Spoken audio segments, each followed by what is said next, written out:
São José de Anchieta foi um padre jesuíta espanhol que ingressou na Companhia de Jesus no Reino de Portugal, e ele ficou ao seu serviço. E ele foi um dos criadores, um dos fundadores das cidades brasileiras de São Paulo e do Rio de Janeiro. Foi o primeiro dramaturgo, o primeiro gramático e o primeiro poeta nascido nas Ilhas Canárias. Ele também foi autor da primeira gramática da língua tupi e foi um dos primeiros autores da literatura brasileira. E na literatura brasileira, ele compôs inúmeras peças teatrais, inúmeros poemas e uma epopeia. Manuel da Nóbrega solicitou mais ajuda para a atividade de evangelização no Brasil. José de Anchieta foi um dos nomes indicados e veio até o Brasil. Chegou em Salvador em julho de 1953.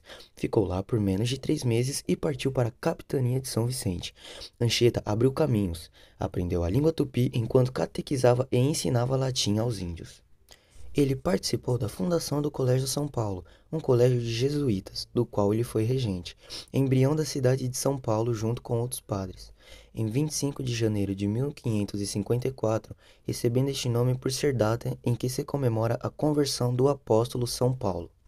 Sabe-se que a data de fundação de São Paulo é o dia 25 de janeiro por causa de uma carta de Anchieta aos seus superiores da Companhia de Jesus, com a citação, abre aspas, a 25 de janeiro do ano do Senhor de 1554, celebramos a paupérrima e estreitíssima casinha, a primeira missa, no dia da conversão do apóstolo São Paulo, e por isso a ele dedicamos esta casa. Fecha aspas.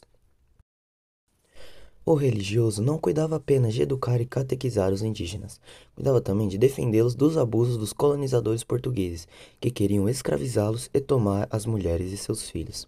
Nesse período, em 1563, ele intermediou as negociações entre os portugueses e os indígenas, reunidos na Confederação dos Tamoios, oferecendo-se Anchieta como refém dos Tamoios em Iperoig.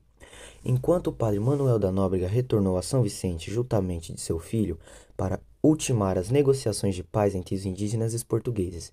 Entre os índios batizados por Anchieta, destaca-se o cacique Tibiriçá. José de Anchieta também teve missões no Rio de Janeiro e no Espírito Santo. Ele lutou contra os franceses estabelecidos na França Antártica, na Baía de Guanabara. Foi companheiro de Estácio de Sá, quem assistiu a seus últimos momentos. Em 1566, foi enviado à capitania da Bahia, com o encargo de informar o governador Mendes Sá do andamento da guerra contra os franceses, possibilitando o envio de reforços portugueses ao Rio de Janeiro. Por esta época, ele foi ordenado sacerdote aos 32 anos de idade. Ele dirigiu o Colégio dos Jesuítas no Rio de Janeiro por 3 anos, e em 1569 fundou a povoação de Heritiba, atual Anchieta, no Espírito Santo. Em 1577 foi nomeado provincial da Companhia de Jesus no Brasil, função que exerceu por 10 anos, sendo substituído em 1587. Retirou-se para Heritiba, mas teve ainda de dirigir o Colégio de Jesuítas em Vitória, no Espírito Santo. Em 1595, ele obteve dispensa dessas funções e conseguiu se retirar-se definitivamente para Heritiba, onde ele veio a falecer, sendo sepultado em Vitória.